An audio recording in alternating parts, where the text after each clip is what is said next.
Hello,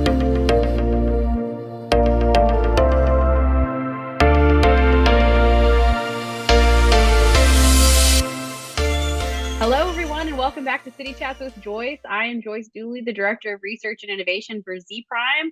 Today's topic is going to be a very cool one indeed. It's all about planning for climate action like we plan for space missions. So we all know that environmental sustainability and resilience is critical for smart city success, but communities often struggle in prioritizing the plans they create. So many wind up without much traction. So using technologies like digital twins can help cities not only identify their climate action goals, but get the data they need to prioritize and execute on those goals. So we have Umair Surani, the Director of Sales for Siradel, and we're going to go through new technologies, how they can help cities unlock their full potential using the same principles as space mission planning. With that, welcome, Umair. How are you? Doing great, Joyce. Thanks for having me. Yeah, absolutely. Anytime. So before we get into all of the nitty-gritty details about digital twins and technologies and smart cities and climate action stuff and environmental sustainability, what makes you so passionate about smart cities and space? Right. Okay. I'm gonna talk about space first because it just pokes my deepest curiosity, right? So growing up, I was always drawn to math, science, but also art. And I never used to listen to my dad growing up, right?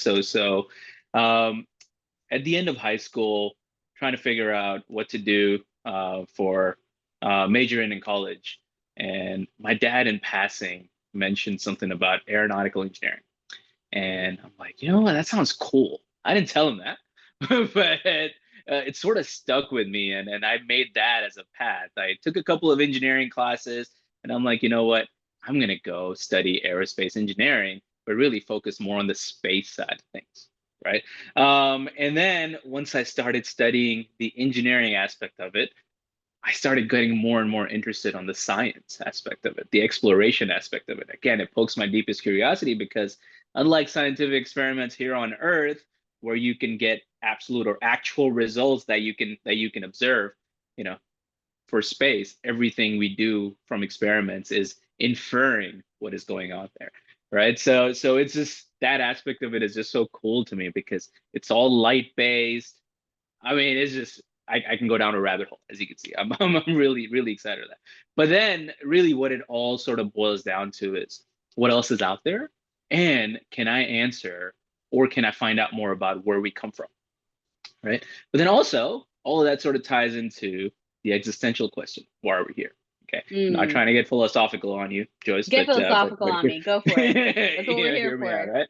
Right. So I've pondered that question a bit, and I've sort of settled on a couple of things that is basically my personal mission on this earth. One is to broaden people's perspectives, and in order to do that, I got to broaden my own. And second is to make the society better than when I came here. Okay, that right there is let's focus on that for a minute, right? So I worked with several cities over the last 3 years, and many cities, hands down, staffed by really good people that want to do the right thing, right?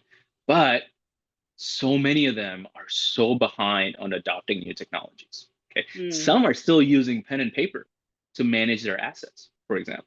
Right. So I thought helping them get better at solving crucial challenges and providing better services, through technology, making the quality of life better for their residents through technology, and actually making their lives a little bit easier through technology.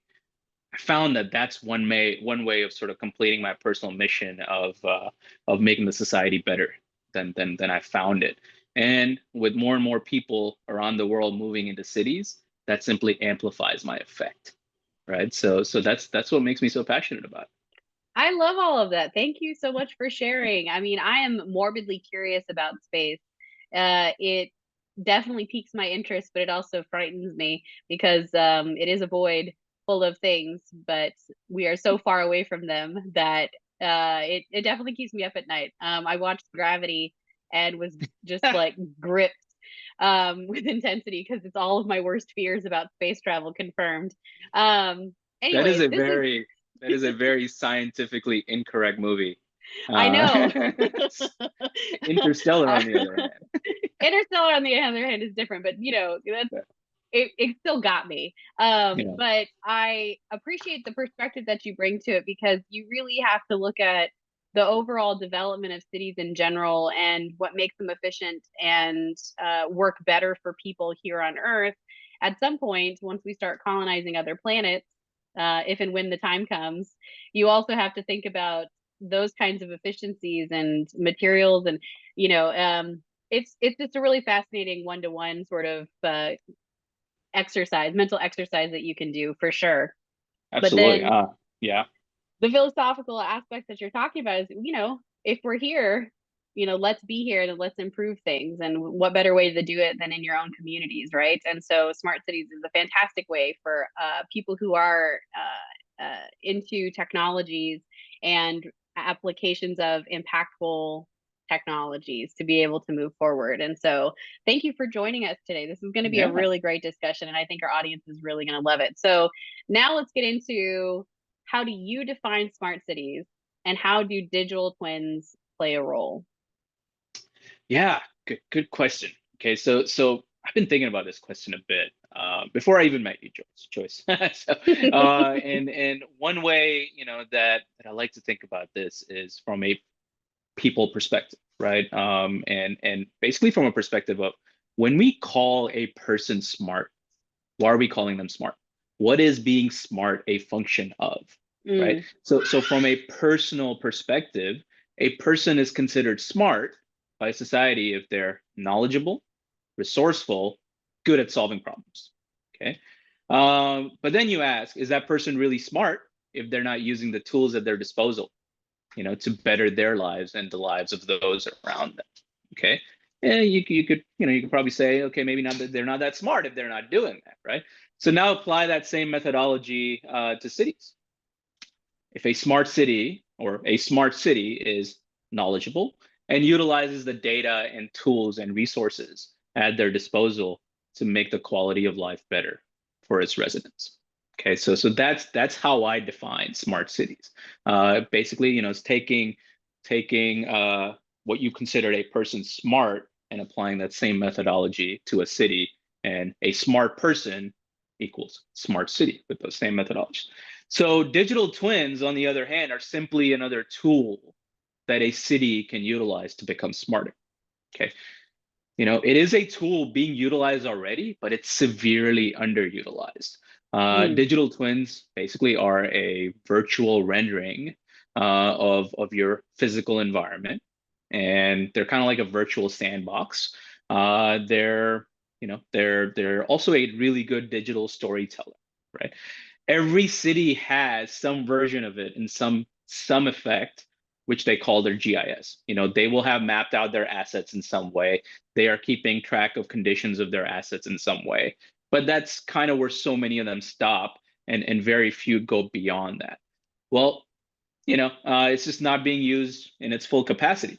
So now, sort of borrowing from the space topic, um, when NASA is planning a space exploration mission, how do they go about it? Okay, they want to go to Mars. All right, so they're going to figure out their goal. I want to get to Mars, right? And then from there, they're going to figure out where they are today, when they should launch, what are the different launch windows? Is it a manned mission, unmanned mission? What's the most optimal trajectory? What could go wrong?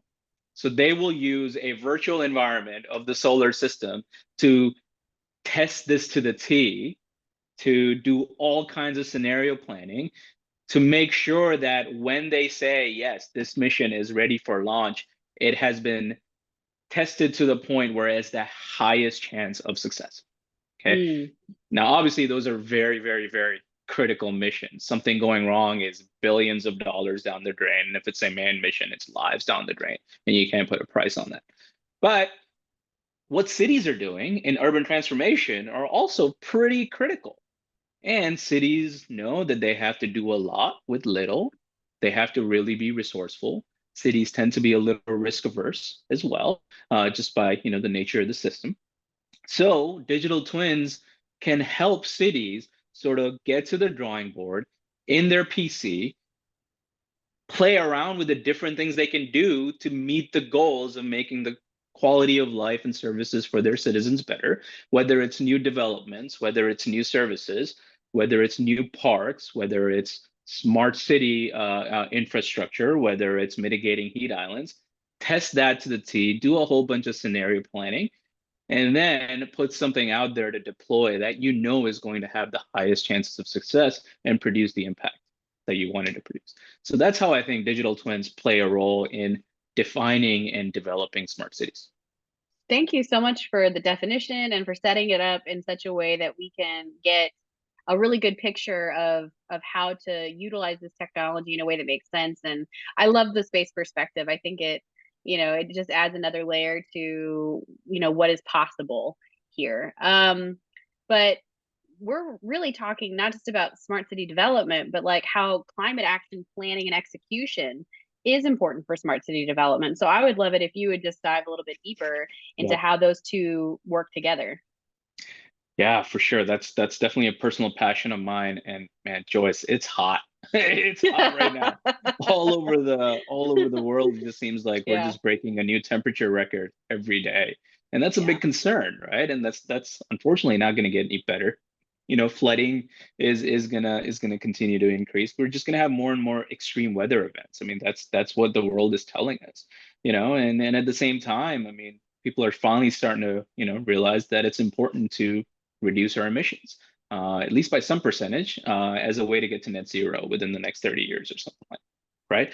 So again, why is climate action planning and execution important in smart city development? Okay, let's again look at it from the perspective of, the definition of a smart city itself.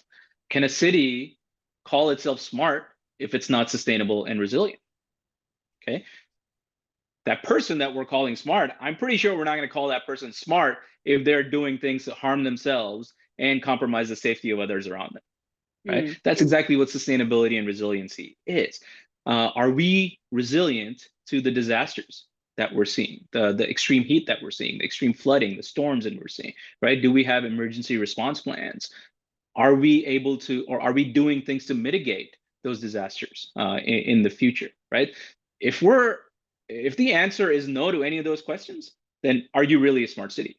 And I think the answer to that is no, right? So now the smart city definition has evolved to a point where being sustainable, being resilient is ingrained into the definition of a smart city. Otherwise, you can't call yourself smart, in my opinion. Fair enough. So then what are the biggest challenges cities face when they're implementing their climate action plans? Yeah, so I asked this in Denver at the Smart City Expo in the climate action panel that I was participating in, and the audience responded with several things. The three that sort of stuck out the most was, one was funding, two was will to do it, right, and then three was, I don't know where to start. Mm. Okay. I mean, it's a complex topic for sure, right? But it is not a problem we cannot solve.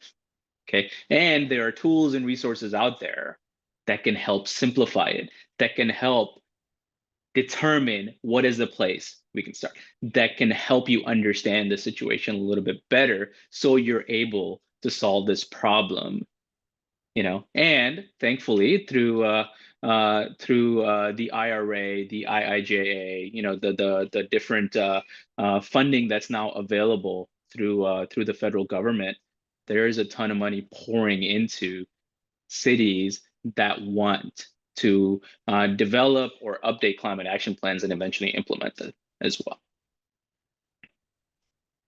Yeah, absolutely. So if you were to work on climate action plans or address some of these challenges, sort of like it was a space mission, Mhm. right?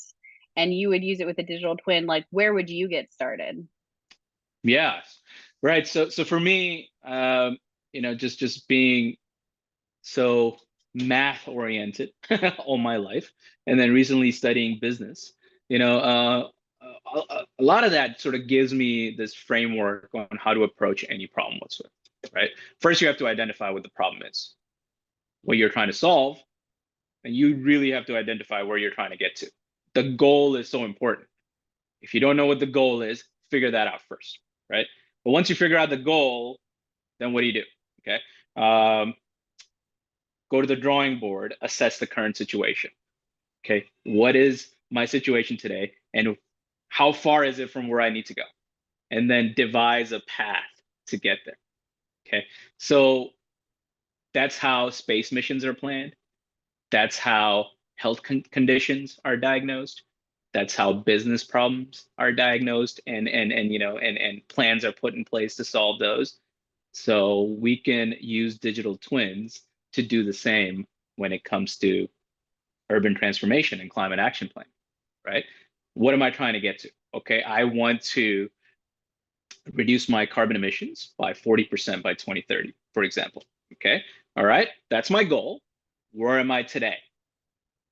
I am at so and so, and I need to, I need to get 35 more percent in the next 7 years. Okay. Now imagine on a digital twin, you have these mapped out. You have your goal mapped out as your North Star, and you have your current situation mapped out as the starting point. And now different ways you can meet your goal is, well, one is electrifying your buildings and transportation, right? Hmm. Making neighborhoods more sustainable, so planting more trees in short, and a few other things, but let's just focus on that. Okay, so electrify buildings and transportation. All right, how many buildings do I need to do energy efficiency retrofits on in order for me to get to my goal? Okay, Mm. that that number is sort of arbitrary unless you start testing it on a digital twin. Okay, so now imagine on a digital twin, you've mapped out the energy consumption of all the buildings in your city, and you have other information on them, like, okay, whether they're using fossil fuel for heating, where their electricity is coming from, whether it's renewable energy, or fossil fuel generated. And using all of that, you figure out, okay, this, and this building are the best candidates for energy efficiency retrofits. They're going to produce the biggest impact. And then the digital twin, you can also see what that impact is going to be on your carbon emissions. Okay, same thing. Uh, I have so many fossil fuel driven vehicles on the road today. This is how much carbon they're emitting. Okay. If I remove this many off the road, what is that going to do to my carbon emissions? Okay. All right. It's going to make a big difference. But if I'm removing those vehicles off the road, those people still need to get around. How are they going to get around? Okay. Mm. Public transportation. How can I make public transportation more accessible? Well, what does the accessibility look like today? Where should I put more tram lines? Where should I put more bus lines? Where can I put more bike lanes? Right? Things like that. You can basically zoom out and start playing around on the digital twin. Okay, if I do this, it's going to mean this. If I do this, it's going to mean that. Okay. And then for the cars that are still remaining, how can I convert them to EVs so I can, reduce my emissions even further? Okay. Well, if I convert them to EVs, they're going to need charging. Where should I put my chargers? They should be correlated where the EV penetration is, which is directly correlated to parking and traffic data. So you can figure out on digital twin where you should put your chargers and what type of chargers you should put. So really Mm. just zooming out and taking this digital twin and just throwing stuff at it, right? Not aimlessly, but with a goal in mind and figuring out what is going to be the best recipe for me to get to my goal, right? That's how Yeah. NASA is planning its space missions, and that's how cities can plan their climate action. Excellent. Well, we've talked a lot about the benefits of digital twins, but what are some of the challenges that cities are having, like bringing digital twins into their operations? Yeah. So again, before I mentioned, many cities are already using it in some form, right? Hmm. But they're underutilizing it. So Mm. utilizing it more, I think first that they have to know how to utilize it, right? So Hmm. it's a lack of understanding. And second, I mean, you were in Denver at the Smart City Expo. Uh, how many times did you hear the term digital twin? It's such a buzzword now, right? And when anything like that is so buzzy, I mean, it's just the nature of the market that more and more people are trying to enter the game, which means more and more people are talking about it, but at the same time are all singing the same tune or to the Right. same tune, right? So is so much talk good for eventually adopting this technology, but also is it adding noise, right? When you hear about one technology from so many different peoples and everybody's saying something different, what is the truth? What can it really do? So I feel like Mm. lack of understanding and too much noise today are probably the biggest hurdles. And once we solve those, I feel like the adoption is just going to continue to increase. Yeah, I can completely agree with that, you know, and when you look at market hype cycles or product hype cycles and where things sort of come to fruition, it's really after all the hype sort of quiets down and people get Yeah. to through the trough of disillusionment onto the other side. And I don't know that there's going to be that big of a trough, because if what you're talking about is a technology that can help model so many different scenarios within a smart city to improve livability, transportation, and mobility, accessibility, as well as sustainability Hmm. overall. When it comes to climate action, I think that there's probably a lot of communities out there that will want to try, if nothing else, try it out. Because to your original points, or one of your original points, implementing this kind of a modeling system can help save time as well as taxpayer dollars on, Right. you know, solutions that need to be tested before they're scaled. And this can help reduce risk for so many people. And if you don't have, say, a full-blown innovation department, being able to leverage tools like this can really help you expedite in the long run your goals and your vision. So thank you for sharing all of that. I have Yeah, absolutely. one last question for you, Sure. which is, you know, what are you most excited about on the horizon for smart cities and space? Oh God, I love this question. How much time do we have? We got plenty of time. Okay. I'm going to talk about the space first Okay. again. And I just learned something recently, a different perspective, right? You know, we know that chimps are our closest cousins when it comes to DNA, right? And research shows that we are 1% more intelligent than chimps. Hmm. Okay, that's 1%. That's it. But that 1% means so much. You can give a chimp a differential equations on a piece of paper, and that chimp is going to be playing with that paper, right? Whereas a math major is going to be figuring out how to solve that, which then leads to skyscrapers and buildings and space missions and so on and so forth, right? That's 1% difference in intelligence. Can you imagine if we find another life form that's 1% more intelligent than the human species? That's both exciting and very, very, very frightening.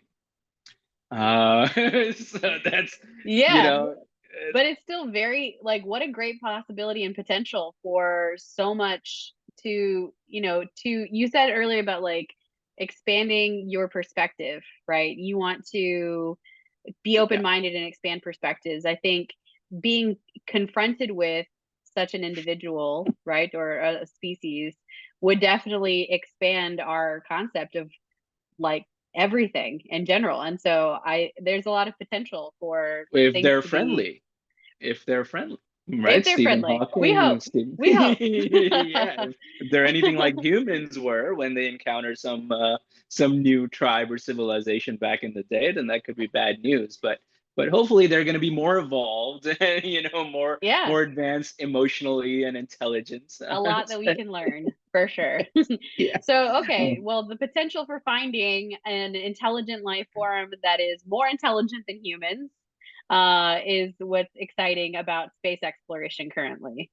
yeah, yeah, I would say so. I would say so. And then for the smart city space, um, in Denver again, where we met, Mm, that expo has also evolved over the years, and it was my first time attending it, but my colleague, he's attended several, and he mentioned that previously cities were trying to figure out what it is that they need to do, whereas this year it was cities talking about what they've already started doing, hmm.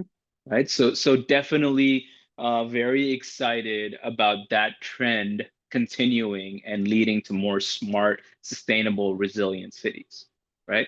And also, I would also like to say, like, a smart city doesn't have to mean the smartest city. Hmm. The starting point of smart is going to vary for every person or for every city out there, right? And so figure out what is that point for you, and how can you get incrementally smarter using at least one additional piece of data or one additional piece of technology, right? So you can still be a smart city without being the smartest city, but once you become a smart city, you should continue to get smarter. Otherwise, you can't call yourself a smart city in my. But nonetheless, I'm very excited about seeing this trend of cities trying and planning to become smarter and smarter and more resilient and sustainable continue. And this whole funding that's coming through the federal government about climate action planning and implementing, it's very exciting to be in this field right No, I think very much like what's happening currently in space exploration and discovery, um, to what is happening now in smart city development. There's a lot to be excited about and a lot to be hopeful for with what's coming down the pipe. And so, thank you so much for your time today, now. Umair. It was really fantastic talking to you. Looking forward to our next conversation at one of the other smart cities conferences, as well as potentially having you back on City Chats. That would be so much fun. Yeah, yeah. With that, everyone have a really great rest of your day, and thanks for tuning in. Thanks, Joyce.